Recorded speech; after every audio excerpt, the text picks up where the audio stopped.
What's up guys, it's Cameron from GoMoto here, and today I'm showing off our recently completed build, which is a turbo K24 BMW DCT swapped NC Miata. So this started out as a wrecked car that we bought from auction. It's a 2013 NC Miata bone stock 2.0 automatic. And then we decided to build it for the customer with the Turbo K series and BMW DCT.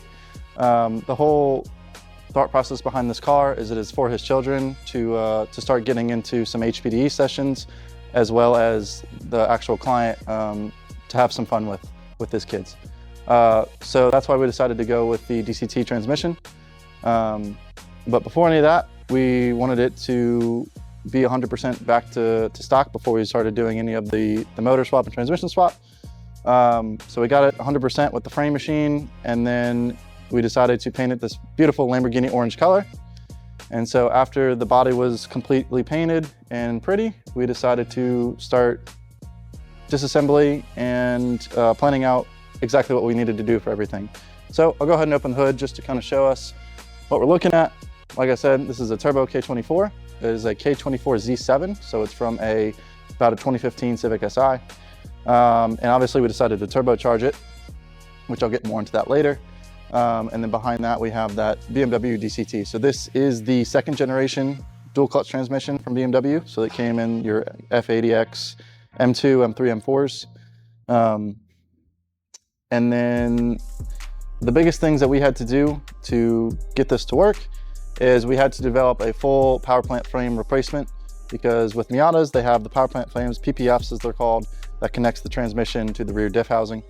They don't have an actual transmission mount nor a differential mount. So that was the first thing we had to tackle. And then after that, we had to develop our turbo manifold to get this turbo into the exact spot we needed it to. It was very difficult. There's not a lot of space back there, and we wanted to retain the factory ABS pump and all of the other shenanigans over there. We are using the K-Power NC kit, or some of it. So it has the K-Power / V8 Roadster two-wheeler subframe, as long as K-Power motor mounts.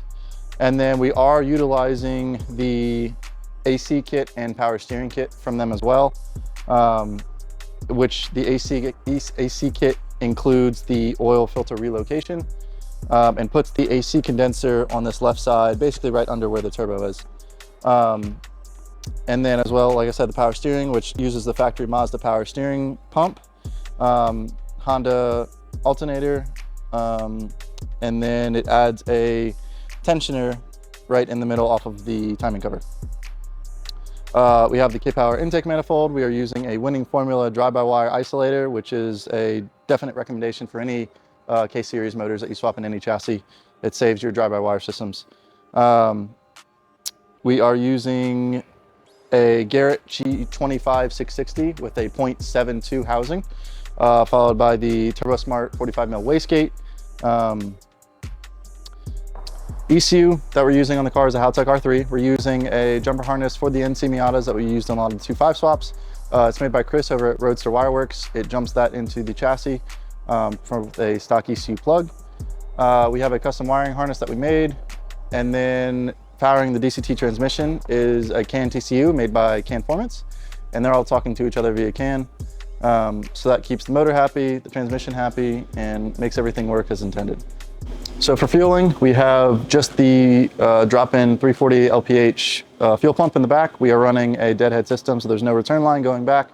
We have Hobby Racing fuel rail, ID 1050 injectors. This is only on 93, so this is more than enough injector for what we're using.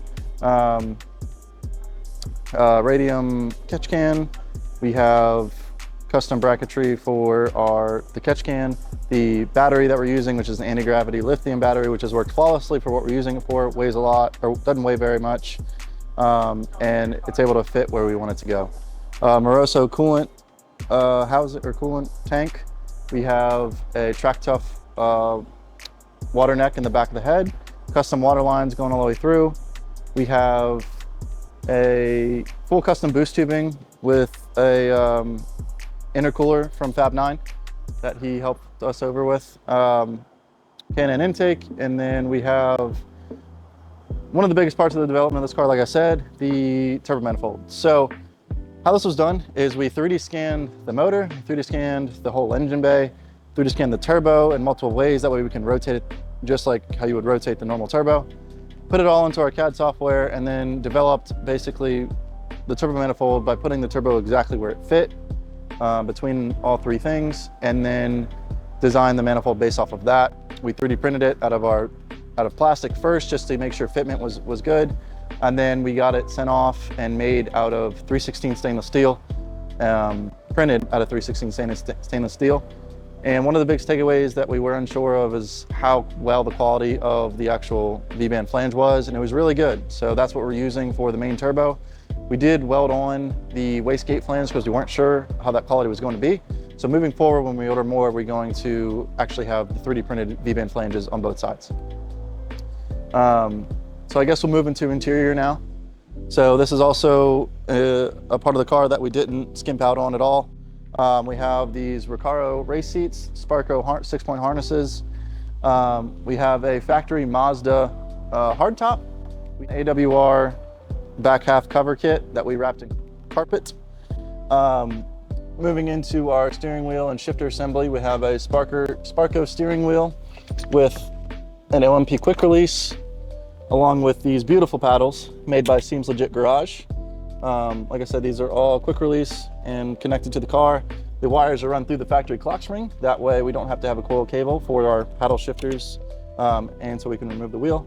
We have our AIM MXG along with our 3D printed custom dash bezel for the NC Miatas, which is available on our website. Next big part of this project was getting the factory F80X M3 shifter, carbon shifter in here.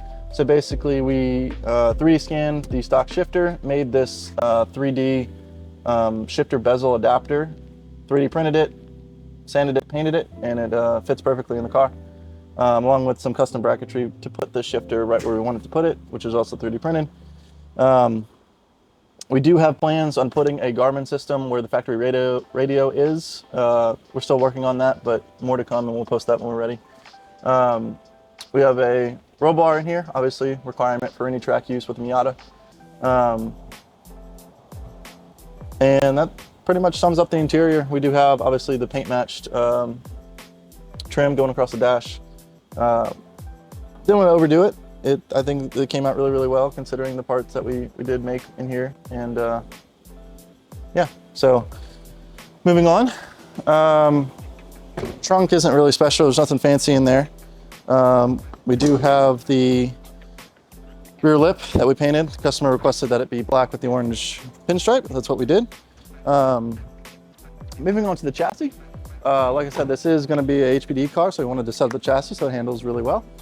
We have Olin's coilovers all the way around. We have a set of Apex 17x9 wheels with 255 squared RE701RSs. We have a Willwood big red kit up front, and then we powder coated the rear caliper to match the color. And we also have full SPL suspension in the back, all the arms that they offer, just to get any sort of rubber bushing deflection. You know, for a track car, it's not really what you want. So spherical inserts is kind of the way to go. So we have that on this car. Next big thing we had to do is cooling. Obviously for a track car, you got to keep these things cool. So we have a big radiator, factory location that's made by Goodwin. It's their really, really thick core. And we also have dual auxiliary coolers behind the fog lights, which you can see behind there. And we'll show some images with the bumper off. They are made by Improved Racing. It's kind of our standard auxiliary coolers that we like to use. They're rated for just over 400 horsepower. It's the 515s. And we have one on the driver's side that is for the transmission. And then we have the other one on the passenger side, which is for the oil. And that's thermostatic with also an Improved Racing sandwich plate. And then, like I said, we have the Fab 9 intercooler up front. With a factory AC condenser, like I said, the AC does blow ice cold in this thing, which is very, very nice. The driving manners of this car, are very enjoyable. You can put it in auto mode, it shifts like a normal automatic, or you can put it into the paddle mode and shift like a Porsche PDK if you want to. So we're gonna try and get some in-car footage at our next event. We did take it out, at our last local event to test some things, and everything performed really, really well. We had some minor ABS issues that we've 100% figured out. So we're hoping to have a really good turnout with this car the next NASA event next month. And we're hoping to get some out-of-car footage, in-car footage, and post that when we're able to. So on the dyno, obviously this was meant for the customer's children to get them into some sort of HPD driving. So we didn't want to overdo with power. Obviously it is a stock motor, internals besides the K20 oil pump. So we kept it right at 300 horsepower, 300 wheel horsepower through the DCT, which is no slouch of a car. And we have high boost and low boost modes, so it'll be from like 220 to 300 depending. I think up top it reaches about 11 PSI, 12 PSI, somewhere around there. This is the integrated head manifold, so they're not as technically efficient as the four-port heads, but for packaging purposes, it makes it a lot easier for doing stuff like this.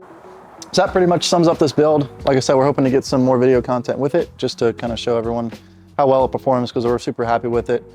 This is our second DCT car that we've done, and so far we've had really good luck with the integrating the CAN TCU and to having the reliability, because a lot of manual transmissions can't hold the power longevity-wise that we would like. So that pretty much sums it up, and we have a lot more to come.